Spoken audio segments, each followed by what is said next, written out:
गुंडा बैंक संचालन को खगड़िया में उतारना इस बात का द्योतक है कि राजनीति में अब पैसे के बल पे कोई भी कहीं जा सकता है, कार्यकर्ता नहीं जा सकता है। इसलिए नमस्कार, SDF लाइव इंडिया में आपका स्वागत है और आपके साथ मैं हूं गौरव सिन्हा। लोकसभा चुनाव को लेकर धीरे धीरे राजनीतिक फिजा तैयार होती जा रही है। एक तरफ एनडीए के द्वारा अब की बार 400 के पार का नारा बुलंद किया जा रहा है, तो दूसरी ओर महागठबंधन के द्वारा मोदी के विजयी रथ को रोकने की हर संभव कोशिश की जा रही है। वीआईपी सुप्रीमो मुकेश सहनी को महागठबंधन में शामिल कराकर लालू तेजस्वी मल्लाह समाज को अपने पक्ष में गोलबंद करने की कोशिश कर रहे हैं और मुकेश सहनी बीजेपी पर पार्टी तोड़ने सहित कई गंभीर आरोप भी लगा रहे हैं। 7 चरणों में होने वाले लोकसभा चुनाव के प्रथम चरण में जमुई, गया, औरंगाबाद और नवादा में आगामी 19 अप्रैल को चुनाव होना है।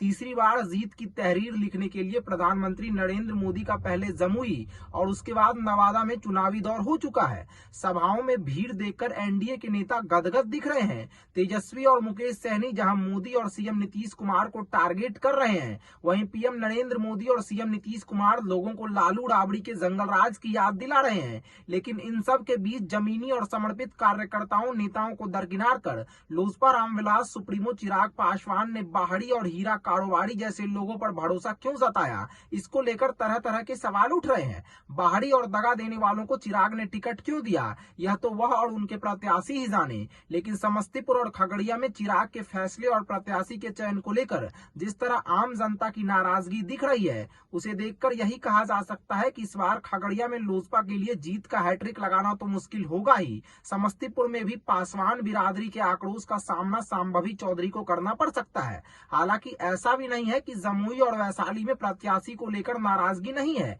एलजेपी प्रत्याशी अरुण भारती को लेकर भी नाराजगी दिख रही है। लेकिन तरह तरह की चर्चाओं के बीच पीएम नरेंद्र मोदी की अपील का असर भी असरदायक माना जा रहा है। बात अगर वैशाली की मौजूदा सांसद वीणा देवी की करें तो उनके द्वारा लोजपा में टूट के समय धोखा देने का मामला तो छाया हुआ है, लेकिन उनके सर्वसुलभ रहने को लेकर आम मतदाताओं के बीच संतोष की स्थिति भी देखी जा रही है। कह सकते हैं कि वैशाली और जमुई में एलजेपी रामविलास प्रत्याशी को लेकर आम लोगों की नाराजगी से अधिक पार्टी के अंदर विद्रोह की स्थिति है। लेकिन खगड़िया और समस्तीपुर में एक ओर जहां पार्टी के नेताओं द्वारा ही प्रत्याशियों के राह में रोड़े बुने जा रहे हैं, वहीं आम लोगों द्वारा भी बाहरी प्रत्याशी को लेकर अनगिनत सवाल उठाए जा रहे हैं। विपक्षियों की कौन कहे, एनडीए के कुछ नेताओं सहित विभिन्न गैर राजनीतिक दलों द्वारा भी अलग अलग वीडियो जारी कर लोगों से स्थानीय उम्मीदवार के पक्ष में गोलबंद होने की गुजारिश की जा रही है। हालांकि चुनाव में अभी कुछ देर है, ऐसे में देखना दिलचस्प होगा कि आगे आगे होता है क्या। धन्यवाद।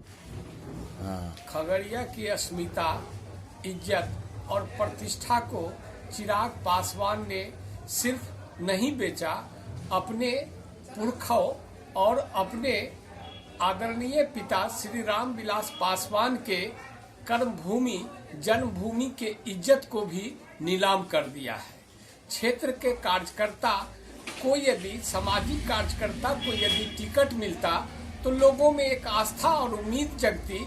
अब ऐसे में गुंडा बैंक संचालन को खगड़िया में उतारना इस बात का द्योतक है कि राजनीति में अब पैसे के बल पे कोई भी कहीं जा सकता है, कार्यकर्ता नहीं जा सकता है। इसलिए हम तमाम दलों के कार्यकर्ताओं से अपील करते हैं कि जो स्थानीय कार्यकर्ता उनको अच्छा लगे उनको ही वोट दे।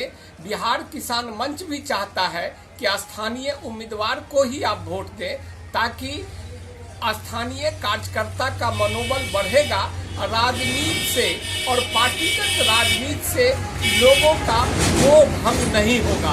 मैं धीरेन्द्र सिंह टुडू, प्रदेश अध्यक्ष बिहार किसान।